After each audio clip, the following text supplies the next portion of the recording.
in the playoffs, your third line becomes so important, Brian. And in Game 3 against the Washington Capitals, in a 4-1 win, you had huge goals from Kevin Miller, Glenn Murray, and Dave Roach. Oh, everybody wants to contribute in the playoffs, and for those players to contribute in an offensive way was even more important. And winning Game 3, as big as it was, Game 4 was even more so, and it became one for the ages. It's a hockey night in Pittsburgh. Tonight from the USA Arena, it's Game 4, the quarterfinal playoff series between the Penguins and the Washington Capitals. Some games are remembered for a few days, some are remembered for years, and then there are those select few contests that stay with us forever. This was one of those games. Shot through traffic, stop, rebound, comes up Ivanka, firing score.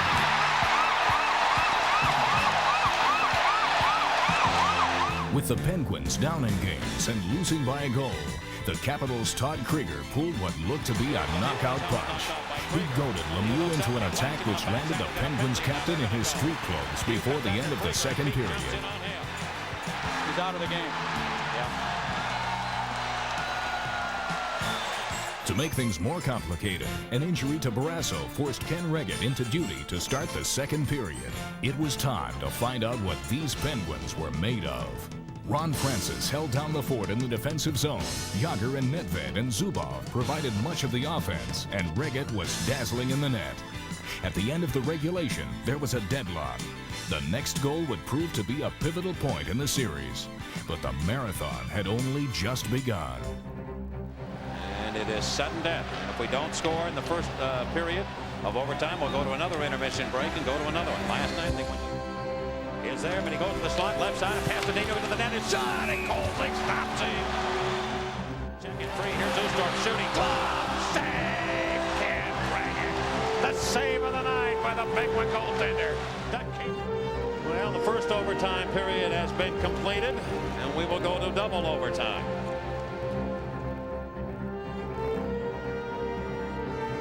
After what happened to Jagr down in the corner, you would expect that guys are just going to start hammering each other and tackling each other and doing what they're doing right now. Juno trying to beat him with speed. Wrist shot. Reagan made the save. Rebound. Not going to go in. How the Penguins keep it out of there? And what are they going to do? Juno with a chance here in overtime. The second overtime on a penalty shot to try and win this game for the Capitals. That's going to be. Here comes Juno with speed against Kenny Reagan. Walks in. He's stopped by the Penguin goaltender. S-A-V-E. Kenny Reagan stops him cold.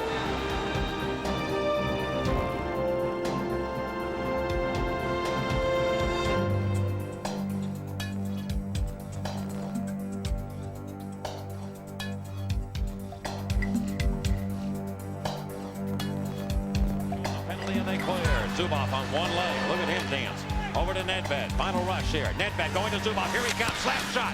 Where is it? Was blocked. Gets it back. Goes to Nedved. Fake a shot. Now the man went down. Shoots it to the net. He scores! The Penguins win in overtime. The Penguins win in overtime. And ladies and gentlemen, Elvis has just left the building. Peter Nedved and the Penguins tie the series in the greatest game maybe in the history of the Penguins, with the exception of the Stanley Cup win.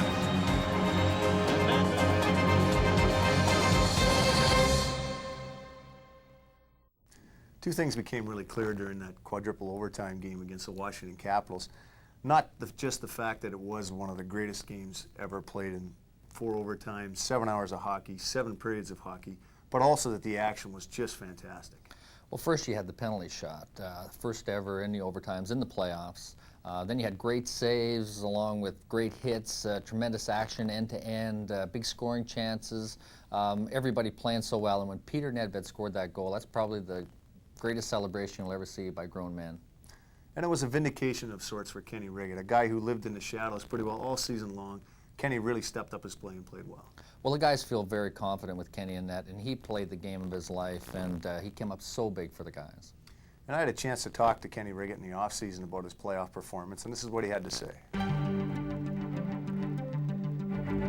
Kenny, the quadruple overtime game against the Washington Capitals was a fantastic game. It was really an interesting game to watch.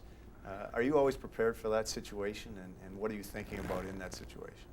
Well, at the time, you know, it's one of those situations where there's a lot of pressure, and if you do have to go in, it's probably not the ideal time to go in. I guess you know, being quite a bit set on the line at risk.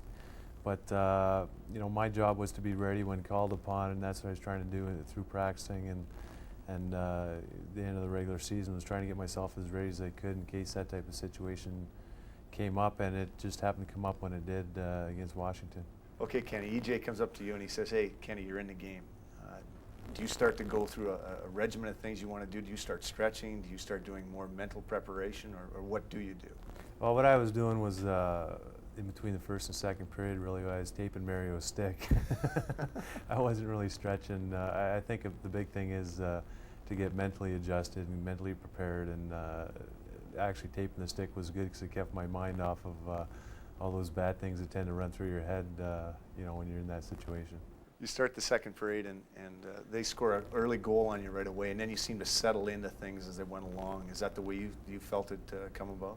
Well, what happened was we came out in the second period and we were playing pretty well. The guys in front were, and I think they, you know, maybe felt for the situation of getting thrown in a position like that.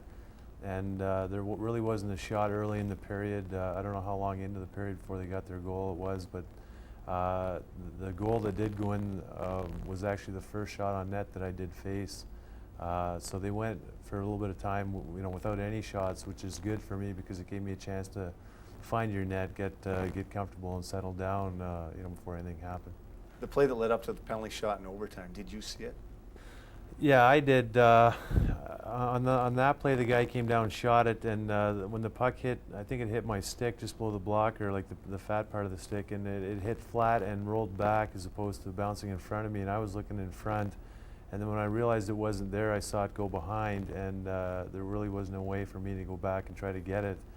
And just when I figured it may go in the net, I realized I couldn't get it, that Chris Tamer came in and made a great play getting the puck out of the way, and you know, he accidentally bumped the net off, which was after the fact that he got the puck out of the way. And you know, the way the reffing was going that game, which was really good, I felt, because he let the guys play for the most part. You know, he maybe couldn't have called that, he could have let that go, but at the same time the puck's in the crease, the net comes off, and the situation it just turned into you know, a nail-biting experience, really. Washington Capitals, Joey Juneau comes in and takes the penalty shot, Kenny. What goes through your mind when a shooter comes down on you? Are you thinking deke, are you thinking shot, or what exactly is going through your mind? Well, that was more like what didn't go through my mind. You know, Joey Juneau is a guy that he has a lot of speed. He's got a good hard shot, and you know, I was trying to figure out how did I want to play him. Did I want to come out high and make him go around, or did I want to stay deep and try to make him shoot and react to it? And I really didn't know what to do at first, and then you know, I was having all these thoughts go through my head, and then I just happened to think to myself, well, I'll just, you know, come out and play like I would in practice, and let him make the first move, is what actually a goalie's supposed to do. And then I just happened to be looking down at the ice, and when I was thinking this, and I realized how bad the ice was. So I felt it'd probably be in my best interest if I, you know, came out and played it where maybe trying to force him to go around, and that way maybe the puck would bobble and get away from him, and I would have a better opportunity, or he wouldn't get much on the puck, and that's exactly what happened. He's coming down, and by the time he hit the top of the circles, it already bounced and went on end a couple times, and it jumped up a few inches in the air, so he really didn't get anything on it to speak of. It was just a matter of me trying to play my position and you know, play solid where the puck was going to come into me. Finally, Peter Nedved scores a goal. From your vantage point at that end, can you actually see what happened on that goal? No, I couldn't see. From my perspective, I'm standing in the net looking down, and basically you see all the guys in the end zone. I could see the net, I could see where the puck was and where all the guys were gathering. And there had been so many opportunities, and opportunities that never amounted to anything happened, that you really couldn't believe it was going to end on any particular shot. Like, you couldn't see the puck going up the ice and in the net. That was just a situation where you looked at the puck, and I remember seeing the net, and then all of a sudden I saw the puck kind of bounce off the back of the net. The mesh came right out, and you know, my hands went up. I